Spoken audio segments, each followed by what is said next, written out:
Hello friends, welcome to Arya Socio Academy. Please like, share and subscribe my channel and also press bell icon.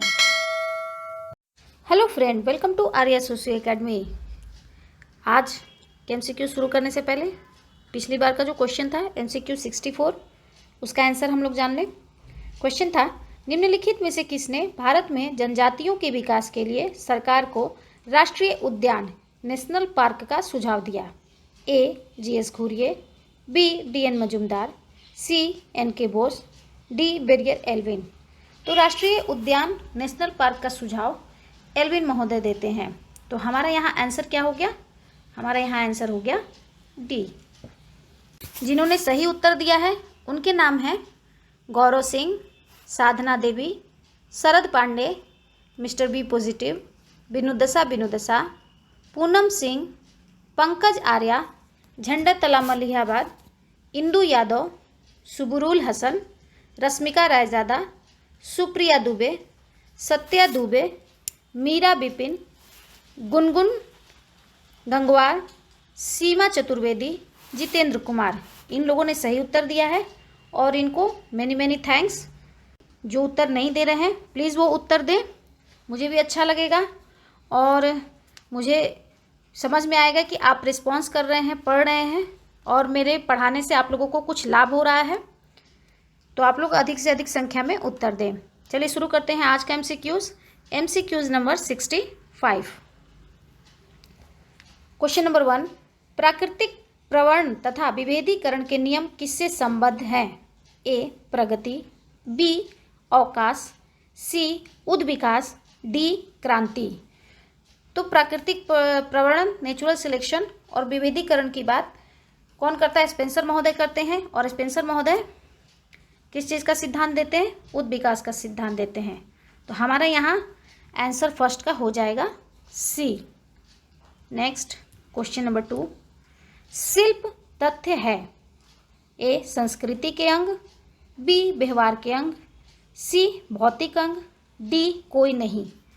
शिल्प तथ्य संस्कृति का अंग है, इसे रेडफील्ड महोदय और क्रोबर महोदय बताते हैं। तो 2 का आंसर हमारा यहाँ हो जाएगा ए। नेक्स्ट क्वेश्चन नंबर 3, निम्नलिखित में से कौन सी एक खास तौर से समाजशास्त्रीय दृष्टिकोण से आर्थिक संस्था नहीं है? समाजशास्त्रीय दृष्टिकोण से यहाँ कुछ जो ऑप्शन दिए हुए हैं उसमें से कौन सा आर्थिक संस्था नहीं है? ए. संविदा, बी. बाजार, सी. श्रम विभाजन, डी. कारखाना। अगर हम आंसर देखें तो बाजार, कारखाना, श्रम विभाजन यह सभी क्या आर्थिक संस्था से संबंधित हैं। संविदा क्या है? यह आर्थिक संस्था से संबंधित नहीं है, यह हर जगह देखने को मिलता है। तो 3 का आंसर हमारा यहाँ हो जाएगा ए। नेक्स्ट क्वेश्चन नंबर 4, सूची एक पुस्तक है और दूसरा लेखक है, उनसे सुमेलित कीजिए और सूचियों के नीचे दिए गए कोड का प्रयोग कर सही उत्तर को चुनिए। तो पहला कॉलम में है बुक्स के नेम और दूसरे कॉलम में उनके राइटर के नेम है। A. Social structure. Social structure किसका है? सोशल स्ट्रक्चर मर्डाक महोदय की बुक है, जिसमें इन्होंने 250 समाजों का अध्ययन किया, परिवार बताया कि परिवार क्या है, एक सार्वभौमिक संस्था है। डी. द गोल्डन बॉ, यह फ्रेजर की बुक है जिसमें यह जादू की बात करते हैं। Origin of civilisation, origin of civilisation यह किसकी बुक है? जे. लुबाक। द मदर्स बिफ्रॉल्ट की बुक है, जिसमें परिवार की उत्पत्ति का सिद्धांत बताते हैं। तो हमारा आंसर ए का 2, बी का 1, सी का 4 और डी का 3। तो हमारा आंसर यहाँ क्या हो गया? बी। 4 का आंसर बी। क्वेश्चन नंबर 5, निम्नलिखित में से कौन एक कर्ता के वैवाहिक संबंधी का उदाहरण है? ए. कर्ता का पुत्र, बी. कर्ता का पिता, सी. कर्ता की भाभी, डी. कर्ता की पत्नी। तो वैवाहिक संबंधी जिनके विवाह के माध्यम से वो संबंध हुए हैं, तो यहाँ क्या हो जाएगा हमारा आंसर 5 का डी. कर्ता की पत्नी। नेक्स्ट क्वेश्चन नंबर 6, नीचे दो वक्तव्य दिए गए हैं जिनमें से एक को कथन है तथा दूसरे को कारण कहा गया है। अब कथन और कारण हमें देखना है। कथन है, ऐसी सामान्यतः विश्वास किया जाता है कि संस्था निर्माण का चक्र परिवार ने प्रारंभ किया है। संस्था निर्माण का चक्र परिवार ने प्रारंभ किया है, बिल्कुल सही। आधुनिक परिवार संस्था विहीन है, यह सही नहीं है। आधुनिक परिवार संस्था विहीन नहीं है, इसमें भी कई तरह की संस्थाएं हैं। तो हमारा आंसर क्या हो जाएगा? कथन सही है और कारण गलत है। तो 6 का आंसर हो गया हमारा यहाँ सी। नेक्स्ट क्वेश्चन नंबर 7, अंतर्निहित सामाजिक परिवर्तन का सिद्धांत किसने प्रतिपादित किया? ए वेबर, बी आकबर्न, सी परेटो, डी सोरोकिन। तो अंतर्निहित सामाजिक परिवर्तन का सिद्धांत सोरोकिन महोदय देते हैं। 7 का आंसर हो गया यहाँ D. Next question number 8, women disability and identity पुस्तक के लेखक कौन हैं? A Imtiaz Ahmad, B Romila Thapar, C Promilla Kapur, D Asha Hans एवं Annie Patri. Women's disability and identity पुस्तक के लेखक आशा हंस एवं एन्नी पैत्री हैं। तो हमारा आंसर यहाँ 6 का हो जाता है डी। नेक्स्ट क्वेश्चन नंबर 9, निम्नलिखित का मिलान कीजिए। सूची 1 और सूची 2। हिंदू विधवा पुनर्विवाह। हिंदू विधवा पुनर्विवाह कब हुआ था? 1856 में। यहाँ 19 दिया हुआ है, यहाँ 1856 हो जाएगा। शारदा कानून 1929। बी का 3, ए का 4, बी का 3। आंसर मेरा मिल गया। विशेष विवाह अधिनियम 1954, दहेज प्रतिबंध अधिनियम 1961, सी का 2, डी का 1। तो हमारा आंसर यहाँ क्या हो गया? 9 का answer D. Next question number 10, निम्नलिखित कथनों पर विचार कीजिए। नौकरशाही संरचना की निम्नलिखित विशेषताएं होती हैं। नौकरशाही संरचना की क्या विशेषताएं होती हैं? पहला, यह एक पदानुक्रमकारी संगठन है। दूसरा, विशिष्टताओं की जरूरत वाले जो विशालकाय संगठनों में नौकरशाही संरचना लागू होती है। तीसरा, नौकरशाही संगठन में व्यक्तिगत जवाबदेही खो जाती है।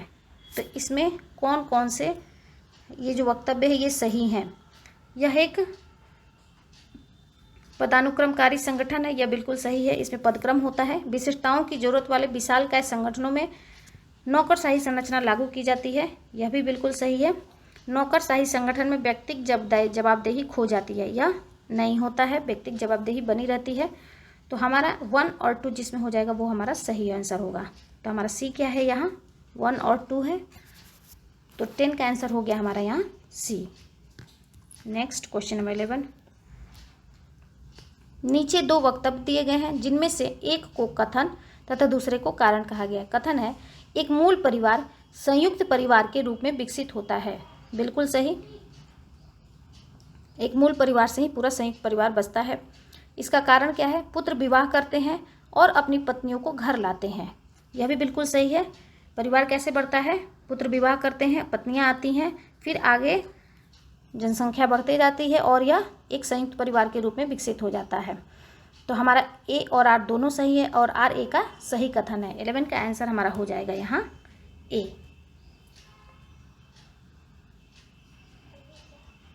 नेक्स्ट क्वेश्चन नंबर 12, संस्कृति को पिंडपरक, विचारात्मक और आदर्शात्मक रूपों में किसने वर्गीकृत किया है? वर्गीकृत यहाँ होगा, वर्गीकृत किया है। ए स्पेंसर, बी मार्गन, सी सोरोकिन, डी यंग। तो हमारा यहाँ आंसर होगा सी सोरोकिन। सामाजिक परिवर्तन में 3 तरह की संस्कृति की बात करते हैं जिसमें परिवर्तन होता रहता है। तो 12 का आंसर हो गया यहाँ हमारा सी। नेक्स्ट क्वेश्चन नंबर 13, सदस्यों की समान वंश परंपरा के आधार पर संगठित समूह को कहते हैं। ए प्राथमिक समूह, बी जगत समूह, सी अंतः समूह, डी वंश समूह। तो वंश परंपरा के आधार पर क्या होगा? वो वंश समूह हो जाएगा। तो 13 का आंसर हमारा हो जाएगा यहाँ डी। नेक्स्ट क्वेश्चन नंबर 14, निम्नलिखित में से कौन एक औपचारिक सामाजिक नियंत्रण का अभिकरण है? यहाँ सामाजिक नियंत्रण में क्या है? औपचारिक पूछ रहा है। ए परिवार, बी राज्य, सी धर्म, डी घर। तो देखिए परिवार, धर्म, घर ये सभी क्या है, अनौपचारिक अभिकरण है और राज्य क्या है, औपचारिक अभिकरण है। 14 का आंसर हमारा हो जाएगा यहाँ बी। राज्य, कानून, शिक्षा ये सभी क्या है, औपचारिक नियंत्रण के अंतर्गत आते हैं। 14 का आंसर हो गया बी। नेक्स्ट क्वेश्चन नंबर 15, सहपलायन विवाह एक प्रकार है। ए मुस्लिम विवाह का, बी जैन विवाह का, सी जनजातीय विवाह का, डी ईसाई विवाह का। तो सहपलायन विवाह क्या है, यह जनजातीय विवाह का एक प्रकार है। तो 15 का आंसर हो गया यहाँ हमारा सी। नेक्स्ट क्वेश्चन नंबर 16, विश्व व्यवस्था विश्लेषण किसके द्वारा प्रस्तुत सामाजिक परिवर्तन का मॉडल है। ए बाल्स्टीन, बी मार्क्स, सी वेबर, डी पेरी। तो विश्व व्यवस्था सिद्धांत या विश्व व्यवस्था विश्लेषण बाल्स्टीन महोदय देते हैं। 16 का आंसर हमारा हो जाएगा यहाँ ए। नेक्स्ट क्वेश्चन नंबर 17, सामाजिक मूल्यों को प्रभावपूर्ण ढंग से उन्नत किया जा सकता है। सामाजिक मूल्यों को कैसे बढ़ाया जा सकता है। ए दबाव समूह के सहयोग से, बी श्रम संघ की मदद से, सी समाजीकरण से, डी वृद्धों के दर से। तो सामाजिक मूल्यों को प्रभाव ढंग से उन्नत कैसे कर सकते हैं, किसी को समाजीकरण के माध्यम से। तो 17 का आंसर हमारा यहाँ हो जाएगा सी। नेक्स्ट क्वेश्चन नंबर 18, क्रय की गई स्त्री के साथ विवाह करना कहा जाता है। ए दैव, बी गंधर्व, सी असुर, डी प्रजापत्य। तो हिंदू विवाह में 8 तरह के विवाह बताए गए हैं। ब्रह्म विवाह, दैव विवाह, आर्ष विवाह और प्रजापत्य विवाह, यह मान्य विवाह में है। अमान्य विवाह में असुर विवाह, गंधर्व विवाह, राक्षस विवाह, पैशाच विवाह, 4 तरह के विवाह अमान्य बताए गए हैं। तो असुर विवाह यह अमान्य में आता है और यह स्त्री का क्रय करके विवाह किया जाता है, तो उसे असुर विवाह कहते हैं। 18 का आंसर हमारा यहाँ हो जाएगा सी। नेक्स्ट क्वेश्चन नंबर 19, निम्नलिखित में से कौन सा एक समूह सही सुमेलित है। ए अव्यक्त प्रकार मैक्स वेबर, यह सुमेलित नहीं है, यह क्या है, मर्टन महोदय बताते हैं। बी प्रतिमान अनुरक्षण, एसएफ नाडेल तथा तनाव प्रबंधन, यह नाडेल महोदय का नहीं, पार्सन्स महोदय की अवधारणा है।